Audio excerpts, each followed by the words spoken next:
लाहौर, गुजरावाला, इसके अलावा गुजरात, साहिवाल, मियां चन्नू और दीगर शहरों में धुंध के डेरे हैं। लाहौर से पिंडी भटिया तक हद निगाह 0 से 20 किलोमीटर रह जाने के बायस मोटरवेज बंद कर दी गई हैं। मांगा मंडी, पतोकी, उकाड़ा और गिरदोनवा में भी धुंध छाई हुई है। GT रोड पर कामों की, मुरीद के, गुजरावाला और गुजरात में भी धुंध से ट्रैफिक की रवानी मुतासिर है। तर्जुमान मोटरवे ने अपील की है कि शहरी फॉग लाइट्स इस्तेमाल करें और गैर ज़रूरी सफ़र से गुरेज किया जाए।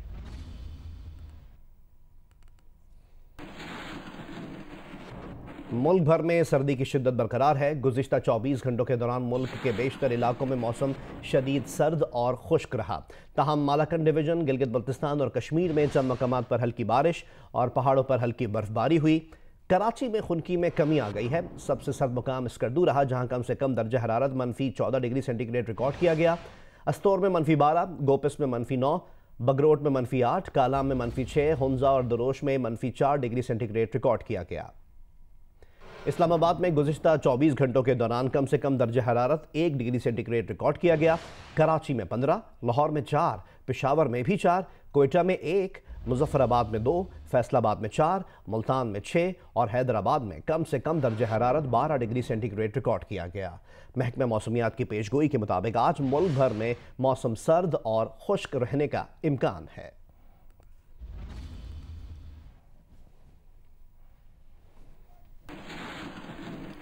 गिलगित बल्तिस्तान के ज़िला अस्तौर में शदीद बर्फबारी का सिलसिला गुज़िश्ता 2 रोज़ से जारी है। मैदानी इलाकों में 1 फीट तक, जबकि बालाई इलाकों में 4 फीट से ज़्यादा बर्फ पड़ चुकी है। मज़ीद बता रहे हैं जियो न्यूज़ के नुमाइंदे रफ़ीउल्लाह आफरीदी। गिलगित बल्तिस्तान का ज़िला अस्तौर एक मरतबा शदीद तरीन बर्फबारी के जद में है।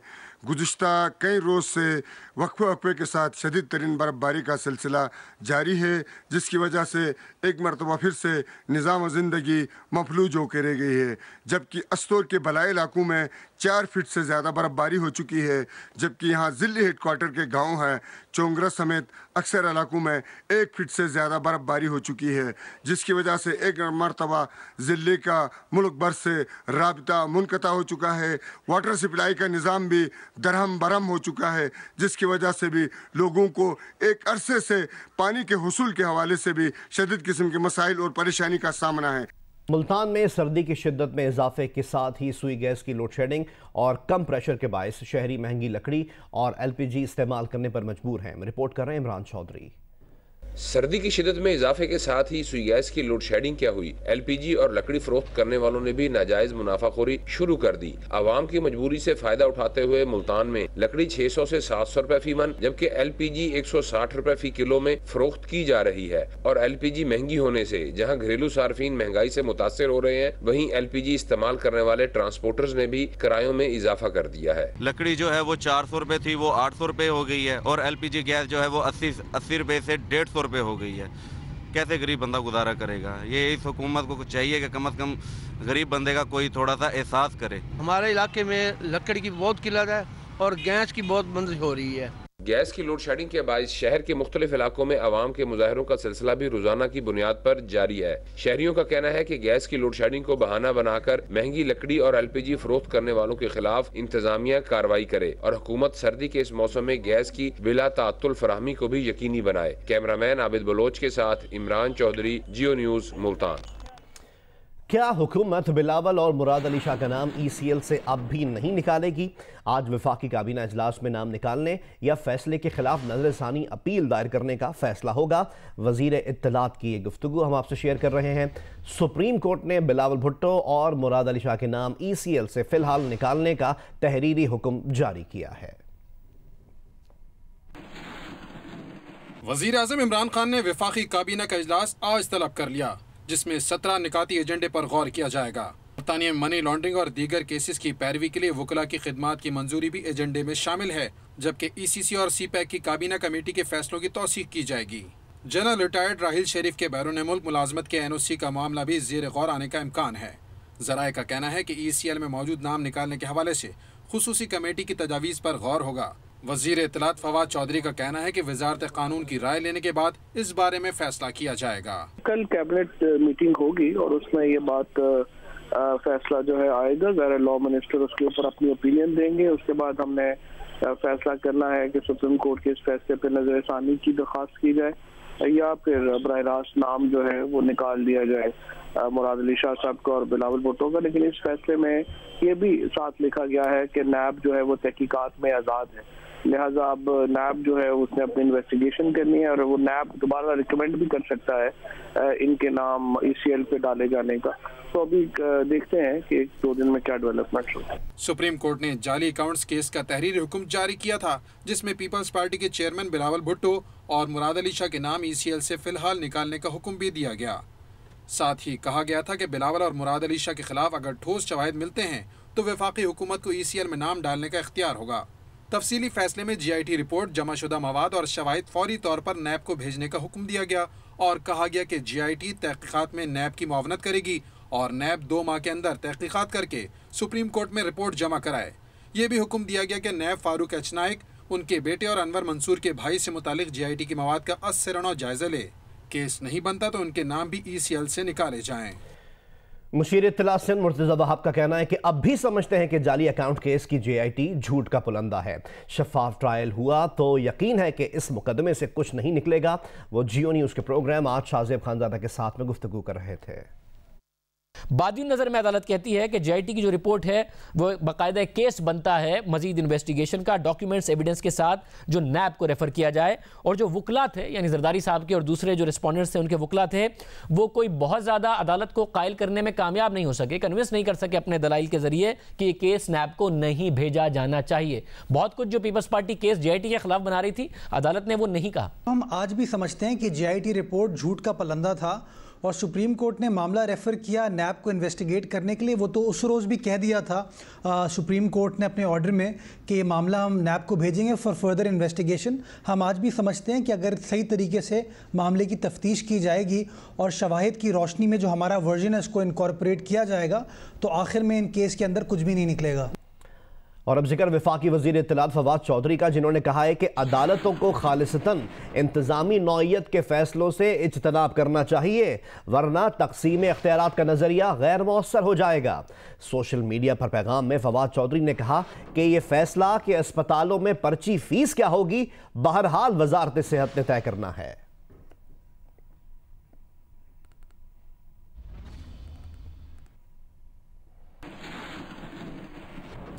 नैब ने दो टोक अंदाज में साफ साफ कह दिया है कि किसी वजीर बातब्दील की ख्वाहिश पर आसिफ जरदारी या फरियाल तालपुर को गिरफ्तार नहीं किया जा सकता, ना ही किसी वजीर की ख्वाहिश पर मुराद अली शाह को गिरफ्तार किया जा सकता है। सुप्रीम कोर्ट के मुसद्दिका फैसले की रोशनी में कानून रास्ता खुद बनाएगा। नैब ने वजीर इत्तलात फवाद चौधरी के बयान का नोटिस ले लिया। वफाकी वजीर के बयानात और इंटरव्यू के मतन पैमरा से तलब करने का फैसला कर लिया है। नैब तर्जुमान का कहना है कि देखा जाएगा ये बयानात नैब पर बिला वास्ता या बिलवास्ता असरअंदाज होने की कोशिश तो नहीं। वफाकी वजीर आबी वसाइल फैसल वाडा ने प्रोग्राम कैपिटल टॉक में दावा किया है कि पाकिस्तान पीपल्स पार्टी और मुस्लिम लीग नून दोनों जमातें फौजी अदालतों की मुद्दत में तोसी के हक में वोट देंगी। रहनुमा नून लीग खुर्रम दस्तगीर ने फौजी अदालतों की मुद्दत में तोसी के मामले पर सवाल का कोई वाज़ेह जवाब नहीं दिया। ताहम रहनुमा पीपल्स पार्टी नफीसा शाह ने कहा कि पीपल्स पार्टी उसूली तौर पर फौजी अदालतों के हक में नहीं है। पीपल्स पार्टी फौजी अदालतों की मुद्दत में तोसी के हक में वोट नहीं देगी। ये जो दोनों की एक पॉलिटिकल स्टेटमेंट है मिलिट्री कोर्ट्स के मुताबिक मामले में, ये दोनों उसको पास करवाएंगे। ये आप लिखे सर चीजें, मैं लिख लूं, लिख ले, ये दोनों मिलिट्री कोर्ट्स को पास करवाएंगे सर। ये सर एक प्रेशर टैक्टिक्स है। अच्छा, ये एक सिग्नलिंग है। आप ये देखिए ना कि खुर्रम साहब की पार्टी ने जो आपकी खलाई मखलूक थी वहां से सिपा सलार का जो सफर है वो चंद सेकंड्स में क्रॉस किया। अगले हफ्ते पहली दफा बाकायदा तौर पर हुकूमत अप्रोच करेगी अपोजिशन पार्टीज को ये मिलिट्री कोर्ट्स के बारे में जो ये लेकर आ रहे हैं। हमें नहीं पता कि ये कितनी एक्सटेंशन चाह रहे हैं, कि उसमें क्या तब्दीली चाह रहे हैं। जब वो सामने आएगा तो उसका एनालिसिस हो जाएगा। पीपल्स पार्टी उसूली उससे इनके खिलाफ है मिलिट्री कोर्ट्स के, क्योंकि ये आइन को कॉन्ट्रडिक्ट कर रहे हैं। जो 3 स्टेप जस्टिस सिस्टम है, फेयर ट्रायल है, ड्यू प्रोसेस है, सारे की वो नफी कर रहे हैं। तो हम उसूली इनके खिलाफ है। एक और अहम खबर बुलेटिन में शामिल करें और आपको बताएं कि इमरान खान की नाअहली के लिए इस्लामाबाद हाई कोर्ट में दायर दरख्वास्त की समाअत आज होगी। अदालत ने जल्द समाअत की इस्तदा मंजूर कर ली है। Chief justice Islamabad high court justice Athar Minallah ने दरख्वास्त गुजार से कहा कि अदालत को मुतमईन करें कि इमरान खान की नाअहली की दरख्वास्त काबिल समाअत है या नहीं। इस्लामाबाद हाई कोर्ट के चीफ जस्टिस अतर मिनुल्लाह और जस्टिस मियां गुल हसन औरंगजेब पर मुश्तमिल डिवीजन बेंच ने वजीर आजम इमरान खान की नाअहली से मुतालिक पिटिशन की समाअत के लिए बेंच तश्कील देने की मुतफर्रिक दरख्वास्त मंजूर कर ली। अदालत ने पिटिशन के काबिल समाअत होने के हवाले से आज दलाइल तलब कर लिए हैं। दरख्वास्त गुजार शहरी हाफिज एहतशाम अहमद ने अदालती इस्तफसार पर बताया कि इमरान खान ने इलेक्शन लड़ते वक्त अपने कागजात नामजदगी में हकायक छुपाए हैं और अपनी मुबैना बेटी टेरियान वाइट का जिक्र नहीं किया। पिटिशन के मेरिट पर दलाइल उस वक्त देंगे जब असल पिटिशन समाअत के लिए मुकर्रर होगी।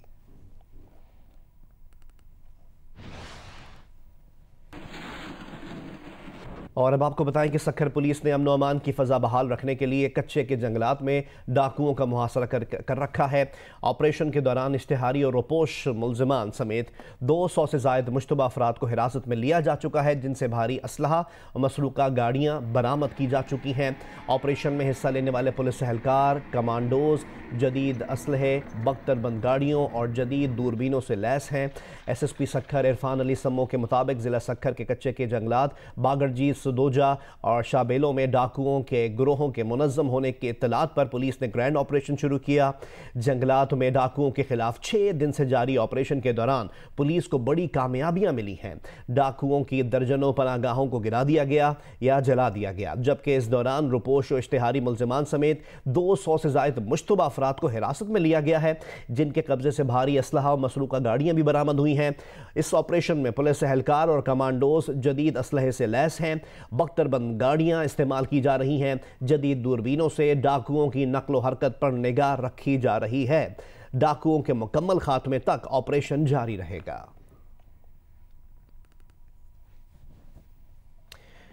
जाली अकाउंट्स की तहकीकात के लिए बनाई गई JIT की तहकीकात में एक शख्स को गैर कानूनी तौर पर 7 एकड़ ज़मीन अलॉट किए जाने का इंकशाफ हुआ है।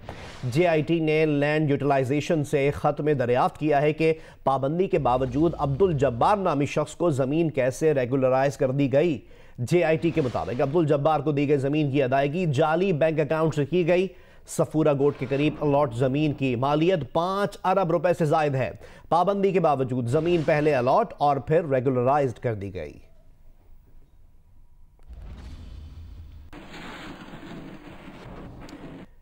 कराची के मुख्तलिफ इलाकों में पुलिस मुकाबले से मुतालिक आपको अपडेट करें। 5 मुलज़िमान इस दौरान गिरफ्तार किए गए हैं। कराची के इलाके बहादुराबाद में डकैती की कोशिश नाकाम बना दी गई। इस दौरान एक डाकू को पकड़ा गया, इसका साथी फरार हो गया। SSP का कहना है कि ग्रुप की सरगना खातून है। उधर लियारी में गिरफ्तार मुलजिम से एक क्लाशिनकोफ बरामद की गई है। इन मुलजिमान का ताल्लुक लियारी गैंग के गफ्फार जिक्री ग्रुप से है।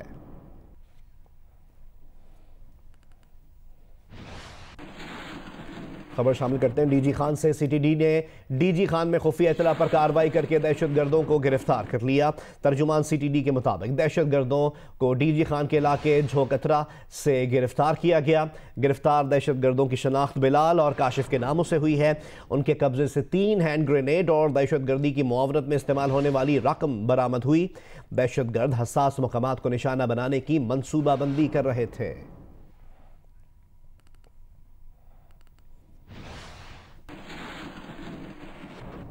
लाहौर में 18 साल लड़के ने शादीशुदा खातून को शादी की पेशकश कर दी। खातून के इनकार पर उसके 3 साल बच्चे को अगवा करके ले गया, लेकिन चंद मिनटों में ही पकड़ा गया। बच्चा बाजियाब करके पुलिस ने मुकदमा दर्ज कर लिया है। हमें रिपोर्ट कर रहे हैं नुमाइंदा जियो न्यूज़ मियां आबिद।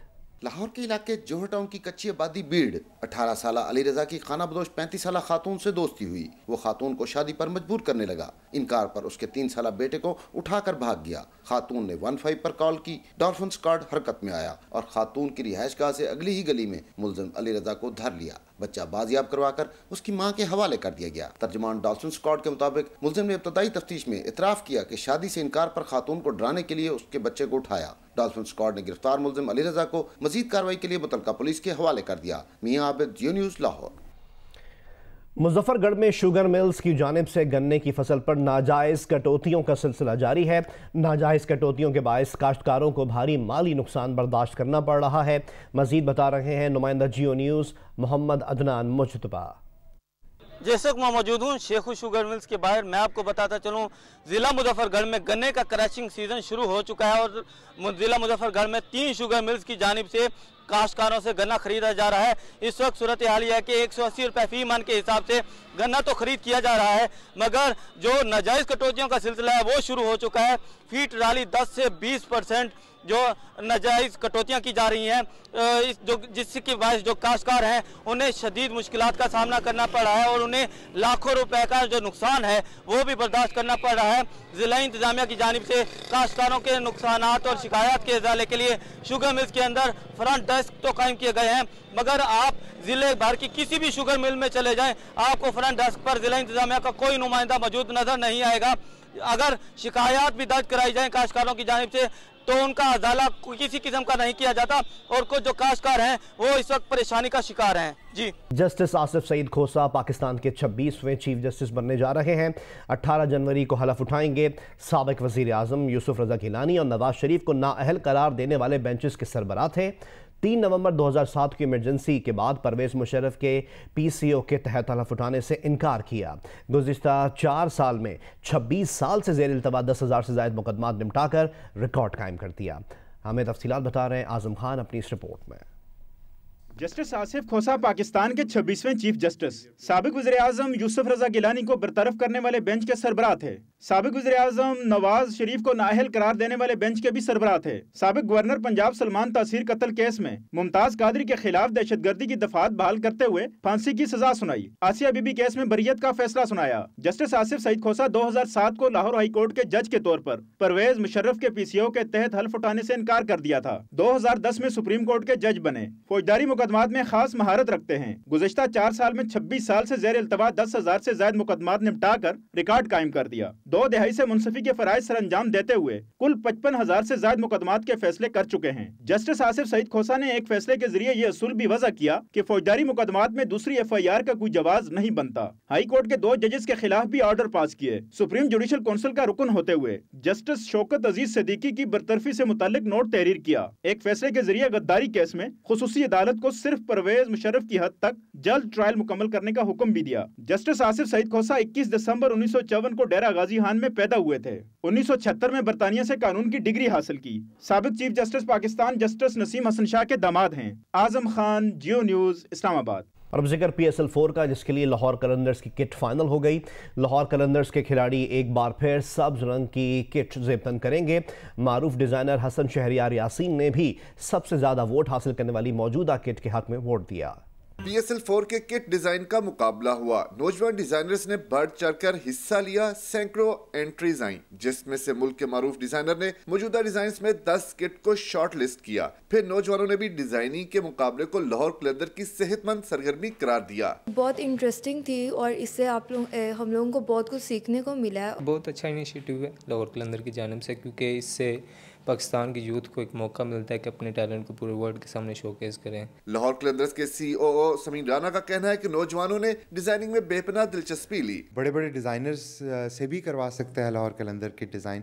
हमने कहा क्यों ना हम अपने यंगस्टर को मौका दें, उनमें इंकरेजमेंट पैदा करें, उनमें एक जज्बा पैदा करें कि वो अपना बेस्ट परफॉर्मेंस दें। लाहौर कलंदर्स ने किट डिज़ाइन के इंतखाब के लिए मारूफ डिज़ाइनर हसन शहरियार यासीन की खिदमत हासिल की। उन्होंने भी सबसे ज्यादा वोट हासिल करने वाली मौजूदा किट डिज़ाइन के ही हक में वोट दिया। बहुत बड़े तादाद के साथ लोगों ने वोटिंग की, बहुत ज़्यादा इन्वॉल्वमेंट के साथ, मगर 44% एग्जिस्टिंग जो हमारी अभी यूनिफॉर्म है उसी को मिला, तो वो gonna continue with that. Lahore Qalandars ने वोटिंग में रनर अप आने वाले डिजाइनर अली मकसूद को PSL के मैचेस के लिए दुबई भेजने का ऐलान किया। कैमरामैन जवाद हैदर के साथ सुहेल इमरान, जियो न्यूज़, लाहौर।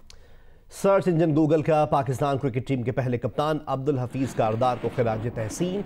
अब्दुल हफीज़ कारदार के 94वें यौम पैदाइश पर गूगल ने डूडल अपलोड कर दिया।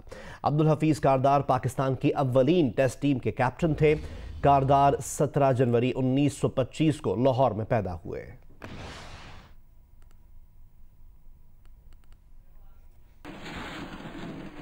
Hi, I'm Shadia Niazi. Thanks for watching Geo News. For more videos and updates, do not forget to click the subscribe button.